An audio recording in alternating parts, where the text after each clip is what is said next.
Ahora sí, vamos a iniciar. Como en cada edición, les recordamos que nos pueden seguir en redes sociales, en donde estamos conectadas directamente para si tienen algún tema, alguna cosa importante, alguna duda, alguna denuncia o sobre todo algún proyecto que impacte de manera positiva a toda nuestra comunidad. Estamos muy emocionados de la respuesta que hemos tenido de varias y varios candidatos en este proceso para compartir información que consideramos relevante. Consideramos relevante el que nuestra comunidad en Quintana Roo conozca quiénes son nuestras y nuestros candidatos y que posterior a la decisión del 2 de junio, que obviamente pues es un tema de ir a votar, es nuestro derecho y es una obligación y es una manera también de ejercitar pues toda esa práctica democrática que queremos tener en México, conocer posterior al 2 de junio quiénes son nuestras y nuestros representantes en todos los niveles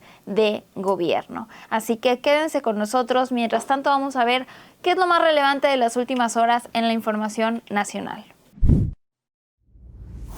Hasta antes de este sexenio, el Aeropuerto Internacional de la Ciudad de México, Benito Juárez, operaba con un vacío de autoridad y corrupción en diversos servicios, lo que permitió el paso de grandes cantidades de droga, pues se ha logrado decomisar más de 10 toneladas de diversas sustancias ilegales, vuelos ilegales, robo a pasajeros y a sus equipajes, adeudos de diversas empresas que operaban en la terminal, entre otros. Así lo informó en la mañanera presidencial de este jueves el almirante Carlos Ignacio Velázquez Tiscareño, quien ocupó la dirección de la terminal aérea de la capital del país entre julio de 2022 a marzo de 2024, al destacar que en ese periodo se dio un aseguramiento histórico de 8.3 toneladas de metanfetamina, además de 324 kilogramos de fentanilo. Ante la pregunta de quién mandaba en el Aeropuerto Internacional de la Ciudad de México, entonces si no era la autoridad, el presidente Andrés Manuel López Obrador subrayó que fue una colusión entre las pasadas autoridades y el crimen tanto organizado como de cuello blanco. El almirante Velázquez Tiscareño señaló que en 2022, al ser nombrado al frente del aeropuerto, se encontró con diversas irregularidades. La principal fue el vacío de autoridad, caracterizado por la falta de orden, predominaba corrupción en áreas de administración y aduana, demoras en servicios al pasajero como en los trámites migratorios, aduanales, entrega de equipaje, robo de maletas. Las aerolíneas hacían su voluntad a costa del pasajero, privilegiando sus fines comerciales y el margen de la legalidad, lo que generaba un impacto en finanzas del aeropuerto. Quien mandaba en el Aeropuerto Internacional de la Ciudad de México en ese entonces no era a la autoridad, señaló. Agregó que se redujeron drásticamente robos y saqueo de maletas. En 2 años se evitaron 819 intentos de robo de equipamiento, se redujeron robos a usuarios de casas de cambio y se recuperaron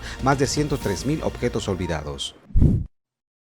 El obispo emérito de la diócesis Chilapa-Chilpancingo, Salvador Rangel Mendoza, habría permanecido en el Motel Real Ocotepec en Morelos los 2 días que estuvo desaparecido, según videos que muestran que el prelado ingresó a ese lugar por su propio pie y en compañía de un hombre que después se retiró. Así lo dio a conocer el comisionado estatal de seguridad CES de Morelos, José Ortigues Guarneros, quien confirmó que Rangel Mendoza permaneció en el hostal el sábado 27 y el domingo 28 hasta que fue rescatado por la Cruz Roja, según la información en su poder. El obispo Rangel fue reportado como desaparecido el sábado luego de salir de su casa el viernes. El domingo llegó en calidad de desconocido al hospital José G. Parres de Cuernavaca y hasta el lunes fue identificado. Desde la noche del lunes se encuentra en un hospital privado. La tarde de ese día el fiscal Uriel Carmona afirmó que probablemente se trató de un secuestro, ya que fueron extraídas cantidades de dinero de sus tarjetas. El miércoles se confirmó que al clérigo le fue encontrada cocaína y benzodiazepinas sedantes en su cuerpo, lo que hace creer a la CES que no se trató de un delito. Hasta donde sabemos entró voluntariamente al hotel con una persona del mismo sexo, esa persona después se retiró. Nosotros pensamos que no es un secuestro express, pero el fiscal Uriel Carmona Gándara tendrá que demostrar por qué sí fue un secuestro express con base en lo que dijo y bueno, pues eso sí se seguirá dando de qué decir, agregó. Finalmente Ortiz Guarneros dijo que la información con la que cuenta la CES ya fue entregada a la Fiscalía General del Estado.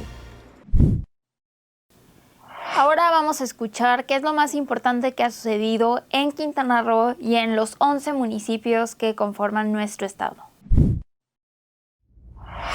En Quintana Roo, solamente 40% de las empresas, comercios y negocios tienen un sistema de videovigilancia instalado y el porcentaje se amplía cuando se trata de micros, pequeñas y medianas empresas, expuso Marco Erosa Cárdenas, presidente de la Cámara Nacional de la Industria Electrónica de Telecomunicaciones y Tecnologías de la Información, CANIETI, en Cancún, en visita en esta ciudad donde participó en el 4º Congreso Internacional de Tecnologías de la Información aplicadas a la seguridad. El líder nacional de la CANIETI hizo énfasis en que la tecnología de videovigilancia se ha abaratado tanto que ya no hay pretexto para considerar considerarla en un presupuesto, pero pese a que algunos índices de inseguridad van en aumento, las empresas siguen escatimando en la seguridad para sus negocios, siendo objetos de robos directos, robos de información y hasta extorsión y fraude cibernético. En Quintana Roo, las tecnologías de la información aplicadas a la seguridad tienen un largo camino por recorrer. Solo el 40% de las empresas, comercios y negocios tienen un sistema de videovigilancia instalado. El porcentaje se amplía cuando se trata de las pymes. Allí solo el 30% usa al menos un circuito cerrado de videovigilancia para prevenir delitos. Como empresas es necesario pensar que somos corresponsables de la seguridad pública y que invertir en seguridad no es un gasto, advirtió Erosa Cárdenas. La pesca se ha convertido en una actividad tradicional y de arraigo entre los quintanarroenses, pero además es un atractivo único y que puede generar una importante derrama económica en el destino, aseguraron representantes del sector náutico del estado. Somos Cancún y necesitamos un torneo de pesca que sea fuerte, enfatizó Blanca Fernández, integrante del comité organizador del torneo de pesca Copa Capitán Ferrat, durante la presentación del mismo. El evento se realizará del 15 y 16 de junio, por lo que además se tendrá un reconocimiento especial con motivo del Día del Padre. En Quintana Roo existe un promedio entre 8 y 11 torneos al año, dependiendo de las temporadas y las condiciones, porque se hacen con apoyos estatales y municipales de cada alcaldía y es dependiendo de cómo contribuyan cómo se puede armar cada copa. En el caso del torneo de pesca de Cancún, Copa Capitán Ferrat, aseveró Blanca Fernández, se ha convertido en una tradición, sobre todo porque muchas veces se ha dejado de lado lo que es Puerto Juárez y este torneo siempre ha tratado de que la gente de este lugar se involucre. La iniciativa para el nuevo Fondo de Pensiones del Bienestar, que tomará recursos de cuentas de Afore no reclamadas y que entra en vigor este 1 de mayo, es muy positiva y ahora el gran reto es construir el fondeo futuro, porque se requiere de una economía formal que contribuya con fondos suficientes para que los que se pensionen puedan tener asegurada esta cantidad prometida de retiro, expuso Carlos Barreiro, vicepresidente del Colegio de Contadores Públicos de Cancún. Creo que la iniciativa es positiva en cuanto a las intenciones. Creo que todos los que tienen ya un recorrido de vida profesional y de una vida laboral aspiran a tener un retiro digno, y creo que tenemos un gran rezago y social que cumplir, que se ha ido complicando a lo largo del tiempo por la falta de políticas públicas que realmente atiendan a un problema y que no solamente sigan con medidas paliativas en cada sexenio, apuntó. El concepto que se debe rescatar, estimó, es que si existen fondos que efectivamente no han sido reclamados por algún individuo, de alguna manera también sea válida la posición de poderla rescatarlos y que tengan un uso positivo y un beneficio real. En información internacional, protestas y sobre todo represión policíaca de parte de diferentes cuerpos de policías en los Estados Unidos contra manifestantes y estudiantes universitarios.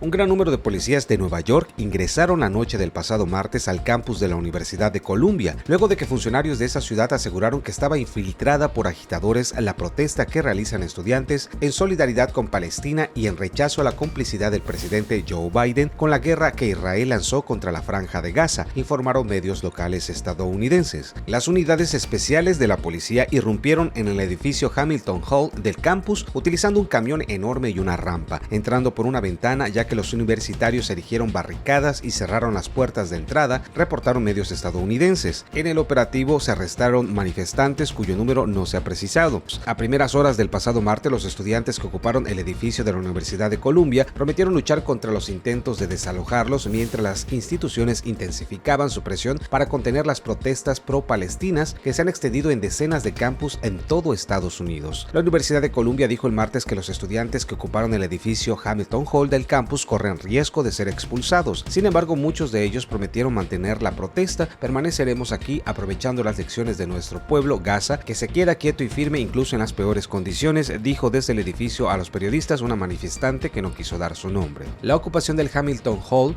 de la prestigiosa universidad ocurrió horas después de que las autoridades del centro dijeran que habían comenzado a suspender a los estudiantes por no cumplir con una orden de desalojo del campamento que habían levantado en los jardines. El grupo también señaló que había cambiado el nombre del edificio a Heinz Hall en honor a una niña Gazati de 6 años muerta en la ofensiva israelí contra el grupo islamista palestino Hamas. Los manifestantes aseguraron que permanecerán en el edificio hasta que se cumplan sus exigencias, incluida la de que la Universidad de Columbia rechace toda financiación vinculada a Israel. El centro rechazó esa demanda. La rectora de la institución dijo el lunes que no lograron llegar a un acuerdo con los estudiantes según un comunicado, donde las protestas por la guerra de Israel en Gaza ha provocado enfrentamientos entre estudiantes y con las fuerzas fuerzas del orden de la Universidad de Columbia en Nueva York, Yale en Connecticut, las de Texas, Boston y centros universitarios de otros 20 estados de Estados Unidos.